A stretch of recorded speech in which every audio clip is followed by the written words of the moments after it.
எல்லாரும் குழம்புக்கு தான் மசாலா அரைச்சி ஊற்றுவாங்க. ஆனால் இன்றைக்கி நம்ம மூன் குக்கிங்கில் ஒரு முட்டை பொரிக்கிறதுக்கே நம்ம மசாலா அரைச்சி ஊற்ற போகிறோம்.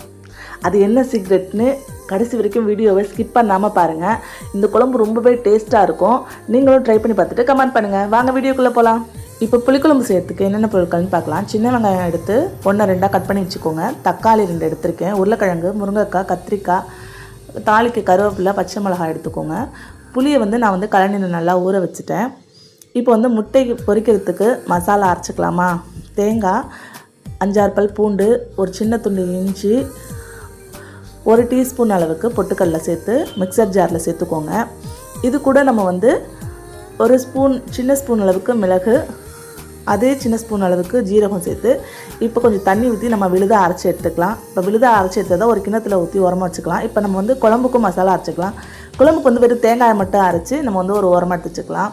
இப்போ நம்ம புளியை கரைக்க ஆரம்பிச்சிடலாம். புளியை நல்லா வடிகட்டி எடுத்து வச்சுக்கோங்க. என்னடா முட்டை பொரிச்சு போட்டு குழம்புக்கு காய்கறியெல்லாம் போடுறாங்களேன்னு பார்க்காதீங்க. காய்கறியோடு சேர்த்து சாப்பிடையில உண்மையிலுமே குழம்பு வேறு லெவலில் இருக்கும். நான் வீடியோக்காண்டி சொல்லலை. நீங்கள் மறக்காமல் அதை ட்ரை பண்ணி பார்த்துட்டு எனக்கு சொல்லுங்கள். உண்மையிலுமே சூப்பராக இருக்கும்.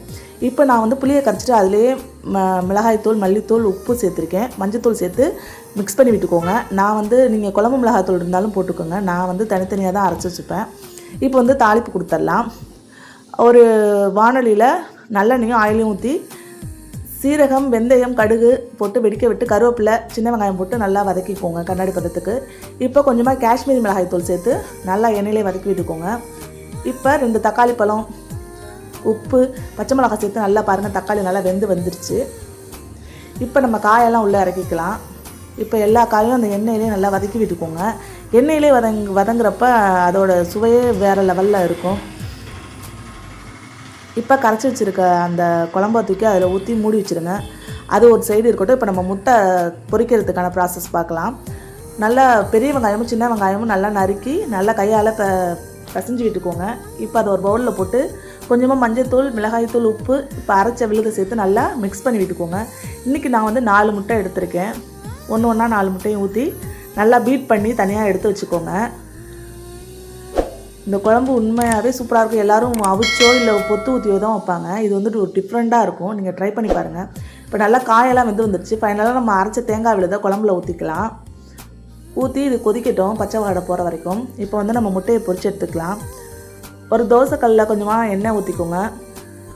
இப்போ நம்ம பீட் பண்ணி வச்சுருக்க முட்டையை சேர்த்து தோசைக்கல்லில் ஊற்றி நல்லா பொரித்து அதிலே வச்சு நான் கட் பண்ணி எடுத்துக்கிட்டேன் சின்ன சின்னதாக. இதே மாதிரி ஒவ்வொரு முட்டையும் நீங்கள் ஊற்றி பொரித்து எடுத்துக்கோங்க. கண்டிப்பாக யாரும் இந்த மாதிரி குழம்பு ட்ரை பண்ணியிருக்க மாட்டாங்க. இந்த ஒரு வாட்டி நீங்கள் ட்ரை பண்ணி பார்த்துட்டு எனக்கு கமெண்ட் பண்ணுங்கள். இப்போ பாருங்கள், குழம்பு நல்லா கொதி ரெடி ஆகிடுச்சு. இப்போ நம்ம ஒவ்வொரு முட்டையாக உள்ளே இறக்கிக்கலாம். குழம்பை பார்க்கும்போதே சாப்பிட்ணும் போல் நாக்கில் வச்சு வருது. ஒரு தட்டு சாதத்தை இந்த ஒரு குழம்பை வச்சு காலி பண்ணிடலாம். அந்த அளவுக்கு இது ருசியாக இருக்கும். இந்த மாதிரி நான் இன்னும் பல வித்தியாசமான குழம்புகளை நீங்கள் மிஸ் பண்ணாமல் பார்க்கணும்னா இப்போவே சப்ஸ்கிரைப் பண்ணிக்கோங்க. நம்ம குடும்பத்தில் ஒருத்தராக நினச்சிக்கோங்க. தேங்க்ஸ் ஃபார் வாட்சிங்.